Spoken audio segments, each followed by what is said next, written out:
British football isn't just a sport. It's a billion-pound spectacle. The players are celebrities, the clubs are global brands, and the stadiums roar with the energy of millions. But beyond the lights, beyond the headlines and sponsorships, there's another story playing out, quietly, dangerously, and in plain sight. In the autumn of 2022, a white van pulled out of a storage unit in Acton, West London. Behind the wheel was Luke Skeete, a semi-professional footballer with a promising future. In the back of his vehicle sat 8 kilograms of cocaine, enough to earn millions on the streets. Skeete wasn't just running an errand, he was the courier for one of London's most organized drug trafficking operations, a network moving high-purity drugs from city to city with the precision of a logistics company. A few weeks later, at Stansted Airport, customs officers flagged 2 women returning from Thailand. Their bags were heavier than expected, inside 60 kilograms of cannabis, tightly packed and vacuum sealed. The mastermind behind the operation wasn't a cartel boss or career criminal.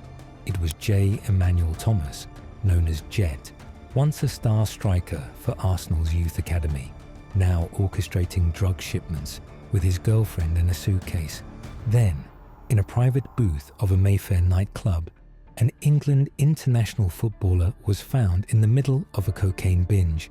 Security was quick to act, escorting him out a side door, avoiding cameras, press and scandal. The tabloids never named him, but the message was clear. Footballers weren't just brushing against the underworld. Some were deep in it. These aren't isolated incidents. They're signs of a much deeper, systemic connection between football and drug culture.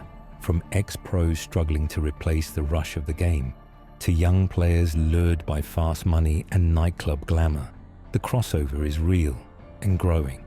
This documentary uncovers how British footballers, some famous, others forgotten, found themselves at the heart of a criminal ecosystem, from smuggling rings and encrypted deals to VIP lounges and cash-filled duffel bags. This is the story of how the beautiful game became a front for something far uglier. This is cocaine, nightclubs, and Premier League secrets exposed. The deals weren't happening in alleys or tower blocks. They were being made under chandeliers. The front line of this operation wasn't a rundown estate. It was the velvet ropes of London's nightlife. Mayfair, Shoreditch, Soho.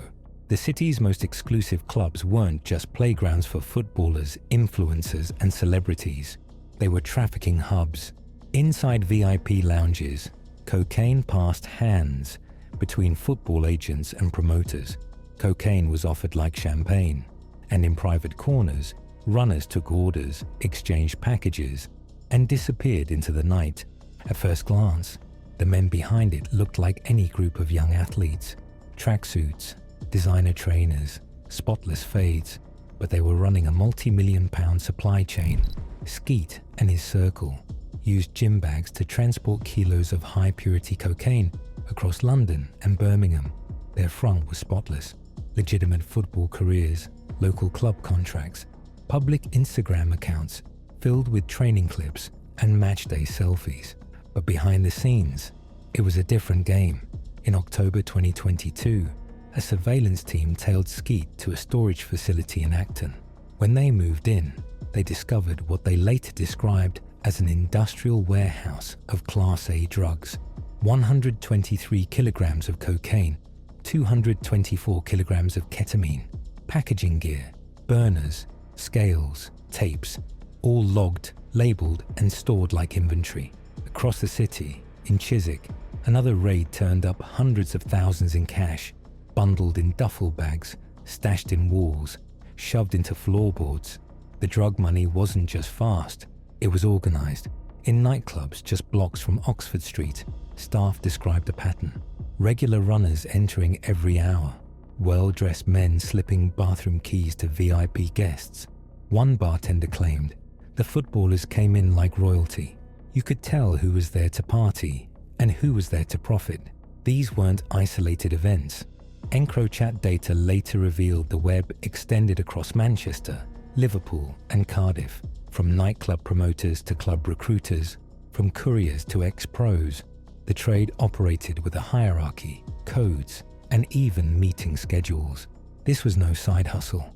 It was an empire built on status, access, and the one place where drugs could flow freely under the flashing lights, the VIP room. Long before the courtrooms, the raids, or the seized bricks of cocaine, these men wore jerseys. They chased contracts, dreamed of trophies, and carried the hopes of their families. For some, football was salvation. For others, it became the mask behind which everything else operated. Jamie Cassidy once stood on the cusp of football stardom. A product of Liverpool's youth academy, he shared the pitch with Michael Owen and played for England at youth level. But a series of injuries derailed his progress. The big contracts never came. Years later, Cassidy was arrested for his role in trafficking over £26 million worth of cocaine in encrypted messages, was known as Nuclear Dog. His downfall wasn't just personal. It exposed how deep the roots of football ran in this underworld. Cassidy wasn't alone. Jay Emmanuel-Thomas, or Jet as he was known on the pitch, had once worn Arsenal red, trained with Thierry Henry, and played in the Premier League. His career spanned clubs across England and Scotland, but off the field, he orchestrated a drug smuggling operation that involved sending 2 women, one his girlfriend, to Bangkok. They returned with 60 kilograms of cannabis in their suitcases. Jet claimed he thought it was gold. The court didn't buy it. Further down the league tables, players like Cade Mohammed found themselves in similar spirals. Once a striker in the Football League, he became entangled in Operation Cruise, a police investigation into a South Wales cocaine ring. He wasn't a kingpin, but he was deeply involved. Then there were the players still active: Luke Skeete, Shaquille Hippolyte-Patrick, Adam Pepera, all semi-pros, all registered to clubs, all moving drugs on the side. Their cover wasn't just convenient, it was perfect. Training schedules offered structure. Match travel provided mobility. No one suspected the defender carrying a gym bag was also transporting kilograms of Class A drugs. The transition from footballer to trafficker wasn't always intentional. For some, it came after injury. For others, it was the seduction of fast money and respect in circles where fame faded fast. But one pattern remained consistent: access. These men knew people, knew venues, and knew how to navigate spaces that most outsiders couldn't. Football gave them a stage. The drug world gave them control. And somewhere between the tunnel and the trap house, the lines blurred until both identities became one. This wasn't chaos, it was structure. The operations these footballers were part of weren't random drops and chance deals. They followed a system. If football was their first language, trafficking became their second. And like a football team, every role had purpose: couriers, suppliers, runners, accountants. Encrypted apps like EncroChat and Signal became the new playbooks. Code names replaced jersey numbers. Deliveries were coordinated like matchday logistics, timed, tracked, reviewed.